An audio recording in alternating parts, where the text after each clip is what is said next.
పరీక్షలో స్కామ్ జరిగిందా? ఇటీవల విడుదలైన నీట్ ఫలితాలపై వివాదం చెలరేగింది.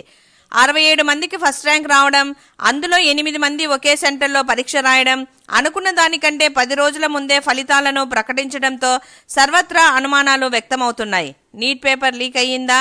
స్కామ్ జరిగిందా? ఈ వివాదంపై ఎన్టీఏ ఏమంటుంది? పూర్తి సమాచారం మీకోసం. ప్రతి సంవత్సరం 2 లేదా 3 ఆల్ ఇండియా ఫస్ట్ ర్యాంక్ సంపాదించుకునే నీట్ ఎగ్జామ్లో ఈ సంవత్సరం ఏకంగా 67 మంది ఆల్ ఇండియా ఫస్ట్ ర్యాంక్ సంపాదించుకున్నారు. కానీ ఈ సంవత్సరం నీట్ ఎగ్జామ్ పెద్ద స్కామ్ అని ఆరోపణలు వస్తున్నాయి. ఈ ఏడాది మే 5న నీట్ ఎగ్జామ్ జరిగింది. దేశవ్యాప్తంగా 557 నగరాల్లో, ఇతర దేశాల్లోని 14 నగరాల్లో 23 లక్షల మందికి పైగా పరీక్ష రాశారు. కానీ దానికి 2 రోజుల ముందు నీట్ చీటింగ్ స్కామ్ బయటకు వచ్చింది.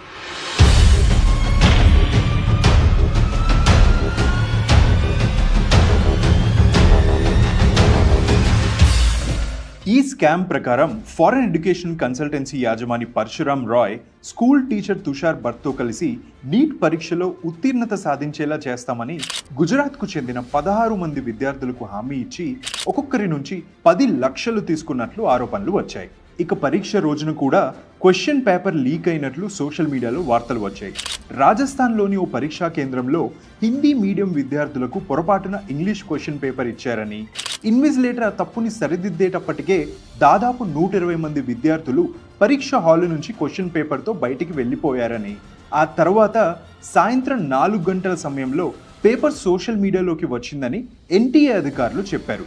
అయితే అప్పటికే దేశవ్యాప్తంగా అన్ని కేంద్రాల్లో పరీక్ష మొదలవడం వల్ల పేపర్ లీక్ అవ్వలేదని స్పష్టం చేశారు. మరోవైపు తెలంగాణలోని కొమరం భీం ఆసిఫాబాద్ జిల్లా కేంద్రంలో క్వశ్చన్ పేపర్ తారుమారైంది.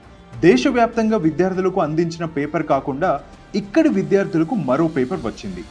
అందరి సెట్ డిఫరెంట్ ఉంది, మా సెట్ డిఫరెంట్ ఉంది. ఓన్లీ మా సెంటర్లో మాత్రమే డిఫరెంట్ క్వశ్చన్ పేపర్ వచ్చింది. ఆల్ ఓవర్ ఇండియా వాళ్ళందరికీ కూడా డిఫరెంట్ వచ్చింది. ఇక పాట్నాలో ఆశావాహుల నుంచి 30 లక్షల నుండి 50 లక్షల వరకు వసూలు చేసి దాదాపు 35 మందికి పరీక్షకు ముందు రోజే పేపర్ లీక్ చేశారని పోలీసులు 13 మందిని అరెస్ట్ చేశారు. దీనిపై సిబిఐ కోర్టులో విచారణ జరపాలని, పరీక్షను మళ్లీ నిర్వహించాలని కోరుతూ కొంతమంది పాట్నా హైకోర్టులో పిల్ దాఖలు చేశారు. అయితే నీట్ ఫలితాలని జూన్ 14న విడుదల చేస్తామని ఎన్టీఏ ముందే ప్రకటించింది. నిజానికి పరీక్ష నిర్వహణలో కొన్ని అవకతవకలు జరిగాయి కాబట్టి ఫలితాలు ఆలస్యంగా రావాలి. కానీ అందుకు భిన్నంగా ముందుగా చెప్పిన దానికంటే 10 రోజుల ముందే, అంటే జూన్ 4న ఎలాంటి సమాచారం లేకుండా ఫలితాలు విడుదల చేశారు. ప్రతి సంవత్సరం ఒక్కరిద్దరికి 720కి 720 మార్కులు వస్తే ఈసారి ఏకంగా 67 మందికి ఫుల్ మార్కులు వచ్చాయి. అందులో ఎక్కువ మంది నార్త్ ఇండియన్సే ఉన్నారు. ఇక టాప్ ర్యాంకర్స్లో 8 మంది హర్యానాలోని ఒకే ఎగ్జామ్ సెంటర్లో పరీక్ష రాశారు. దాంతోపాటు 718, 719 మార్కులు వచ్చిన విద్యార్థులు కూడా ఉండటం పెద్ద వింత. ఎందుకంటే నీట్ పరీక్షలో ఒక్క క్వశ్చన్కి 4 మార్కులు ఉంటాయి. ఒక రాంగ్ ఆన్సర్కి -1 నెగిటివ్ మార్క్ ఉంటుంది. అంటే అన్ని ప్రశ్నలకు సరైన సమాధానం ఇస్తే 720 మార్కులు వస్తాయి. ఒక క్వశ్చన్ తప్పు చేస్తే 715 వస్తాయి. అన్ని కరెక్ట్గా ఆన్సర్ చేసి ఒకటి వదిలేస్తే 716 మార్కులు వస్తాయి. మరి ఈ 718, 719 ఎలా వచ్చాయి? ఈ ప్రశ్నలపై సర్వత్రా అనుమానాలు వ్యక్తమవుతున్నాయి. నీట్లో ఇలాంటివి జరగడం ఇదేం తొలిసారి కాదు. 2021లో కూడా రాజస్థాన్లో పేపర్ లీక్ అయిన ఘటనలో 15 మంది అరెస్ట్ అయ్యారు. మహారాష్ట్రలో ఒకరి స్థానంలో మరొకరు పరీక్ష రాసినట్టు సిబిఐ అధికారులు తేల్చారు. ఇలా స్కామ్లు చేసి మెడికల్ సీట్లు పొందుతున్న వారంతా ధనవంతులు పిల్లలే. వాళ్ళంతా అడ్డదారిలో ర్యాంకులు తెచ్చుకొని గవర్నమెంట్ కాలేజీల్లో సీట్లు పొందుతుంటే పేదవాళ్ళు మటుకు లక్షలు కుమ్మరించి ప్రైవేట్ కాలేజీల్లో పిల్లలను చదివించి డాక్టర్లను చేస్తున్నారు.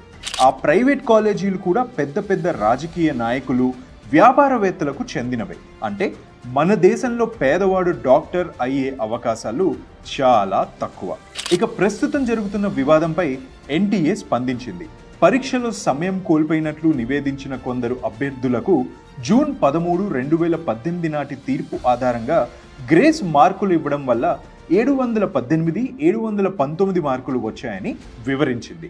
ఇక ఎన్సీఈఆర్టీ పుస్తకంలో మార్పు ప్రకారం ఒక ప్రశ్నకు 2 సరైన సమాధానాలు ఉన్నాయని, దాని ప్రకారం 2 ఆప్షన్లు సరైనవిగా ప్రకటించి 44 మంది అభ్యర్థుల మార్కులు 715 నుంచి 720కి పెంచామని వెల్లడించింది. సులువైన పరీక్ష, రిజిస్ట్రేషన్లు పెరగడం, 2 సరైన సమాధానాలతో కూడిన ప్రశ్న, పరీక్ష సమయం తగ్గడం వల్ల గ్రేస్ మార్కులు ఇవ్వడం వంటి వాటి వల్లే విద్యార్థులు ఎక్కువ మార్కులు సాధించడానికి కారణాలుగా ఎన్టీఏ పేర్కొంది. కానీ ఏ ప్రాతిపదికన ఎవరికి ఎన్ని గ్రేస్ మార్కులు ఇచ్చారో చెప్పలేదు. అసలు గ్రేస్ మార్కులు కలపడానికి ముందు పరీక్ష రాసిన 23 లక్షల మందికి దాని గురించి ఎందుకు చెప్పలేదు? మీడియాతో పాటు యావత్ దేశం లోక్సభ ఎన్నికల ఫలితాల గురించే చర్చించుకుంటున్న సమయంలో చాలా సైలెంట్గా నీట్ రిజల్ట్స్ ఎందుకు విడుదల చేశారు? అసలు ఇప్పుడు మళ్ళీ పరీక్ష ఉంటుందా లేదా అనే ప్రశ్నలకు సమాధానం లేదు. దీంతో మెడికల్ నుంచి నెట్, గేట్ వరకు అనేక ప్రవేశ పరీక్షలు నిర్వహించే ఎన్టీఏ భవిష్యత్తు ప్రశ్నార్థకం అయింది. ఇక గ్రేస్ మార్కులు, పేపర్ లీక్ల ఆరోపణలు కారణంగా నీట్ పరీక్షను మళ్ళీ నిర్వహించాలని కొందరు సుప్రీంకోర్టులో పిటిషన్లు దాఖలు చేశారు. కానీ ఫలితాల ప్రకటనను నిలిపివేయడానికి సుప్రీంకోర్టు నిరాకరించింది. అయితే కేసును సమీక్షించడానికి మాత్రం అంగీకరించింది.